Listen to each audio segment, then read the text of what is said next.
What's up, guys? It is Carly here bringing you your Tuesday review on body bags. It is week 244 and today is a theme week day. The theme this week was college themed, horror movies that are set primarily in the college setting, and at first I thought it sounded like a pretty easy theme to do, but when I looked into movies, I kind of struggled with it, to be honest, because I feel there are plenty of movies that center around college-aged people, individuals, but there's not too many that are set actually in a college or sorority or anything of that nature, at least not ones that I really know of. And of course, when you look it up online, all you get are like the mainstream ones, so I'm sure there are other ones out there, but I couldn't really think of any off the top of my head, so I decided to go with a classic, and that is Black Christmas from the year 1974.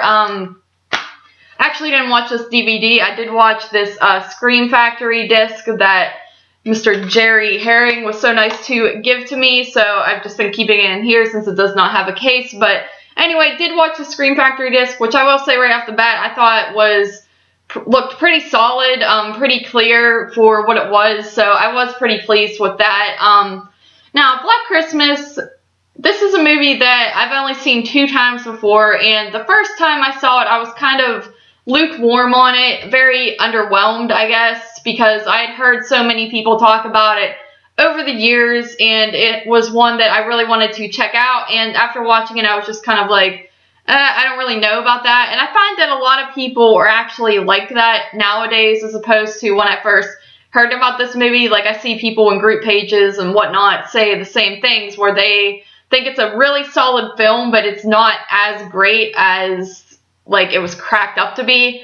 Like, it is great, but it's just not what you're expecting, I guess, when you watch it. You're expecting some grand thing, I guess, and it's just not that. It's kind of hard to explain, but I find that other people kind of agree with that opinion over time, but we'll just get into the story here.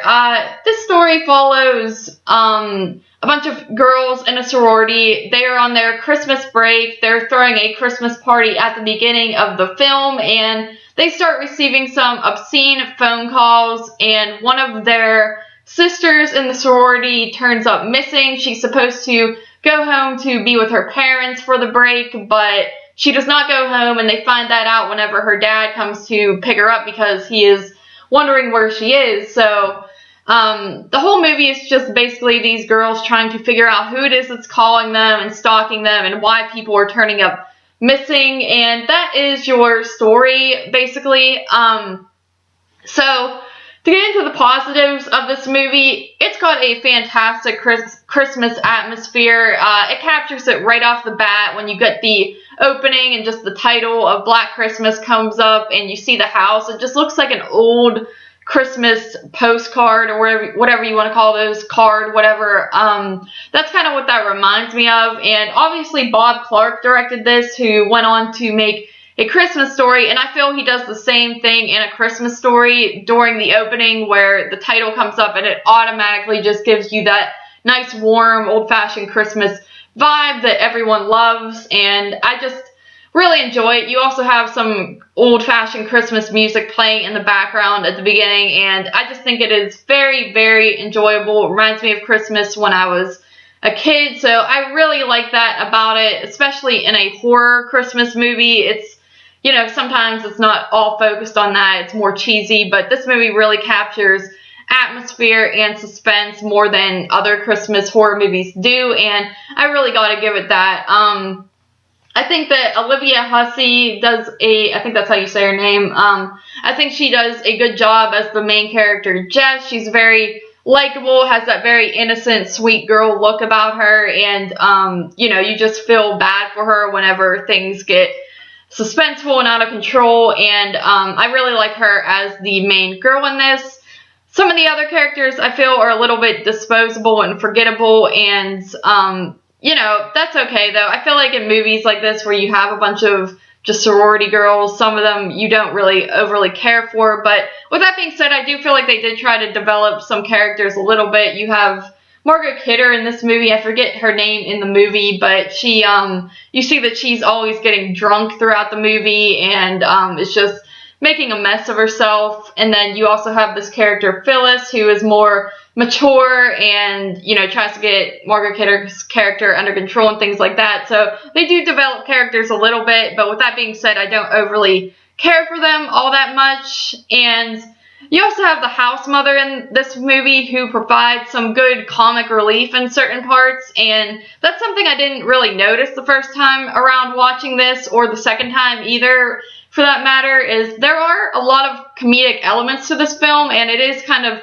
surprising because when you think of Black Christmas, you think of it as being this really suspenseful, dark, creepy, atmospheric film, but there is quite a bit of comedy in it, but it is not bad comedy. It really works for the movie. It's not over the top, you know, not necessarily laugh out loud hilarious, but stuff that kind of makes you smile, but then it goes right back into the suspense and horror flawlessly. It doesn't take you out of what's going on, and I really respect that about it, because when you put comedy in movies, it is very hit or miss, especially for people like me. You know, if I'm watching a horror movie, I want it to be horror, and if they're going to put comedy in it, it better make me laugh, or at least not be overly cheesy, and I think they do a good job in this film. Other things, the killer, you never see the killer in this movie. It is all just kind of point of view shots going through the house and things like that, which I absolutely love. You know, it reminds me of like Halloween, how at the beginning of Halloween you kind of get the shot of the house and him walking around outside, which I know that John Carpenter was very inspired by Black Christmas, so I really just love shots like that. I think it's a very eerie and creepy, and you know, you don't see the killer, so you don't really know who this person is, what they look like, or what they're all about. So just adds another element of suspense. And also when he calls them and he's making like obscene comments and noises, it's very shocking, especially for the times. I remember that was something that really shocked me when I first watched this, is how, you know, he's saying like the C word and just all these really bad words, stuff that would make girls like really upset, especially back then, and it just seems very not of the times. You don't see that a lot in the early 70s and below, so I found that to be pretty surprising. And you know, the sounds he's making are really almost inhuman and terrifying. I would be terrified if I were in that situation and getting a call like that, so that is definitely memorable and unique aspect to the film as well.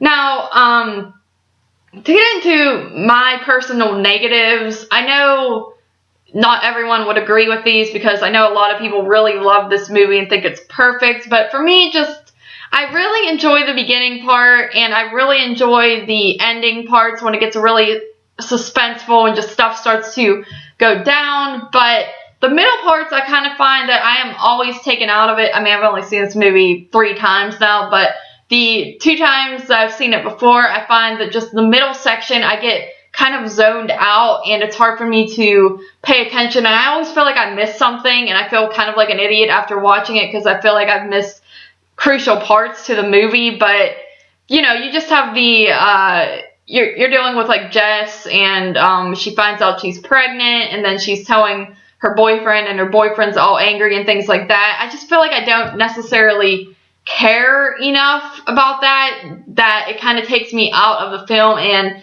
you know, I do feel bad, because it is a great film, but for me, it's just not one that I want to rewatch a whole lot, just because I can't get into it no matter how much I try. Like, you know, like I said, the whole beginning part where they're having the party, and then a little bit after that, I really enjoy, and the ending is really enjoyable as well. It's just that small little blip in the middle where they're trying to investigate, and then they're dealing with their own life issues that I just can't really get down with. But, you know, other than that, it is a great film. Like I said, that could just be me, and I know some other people feel the same way, but that's just a matter of opinion. You know, it's really just kind of slow burn material, I guess, in a way. This isn't, you know, this is considered a proto-slasher, so you're not going to see kills left and right in it, but when you do see kills, they are done really well and really creepy.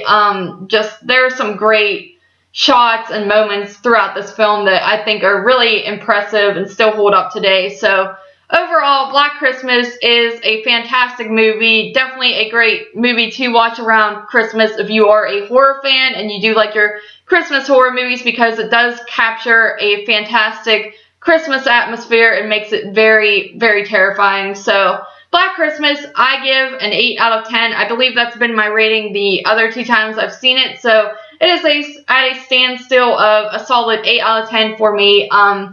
Thank you guys for joining me for this Tuesday review, and I will see you next week.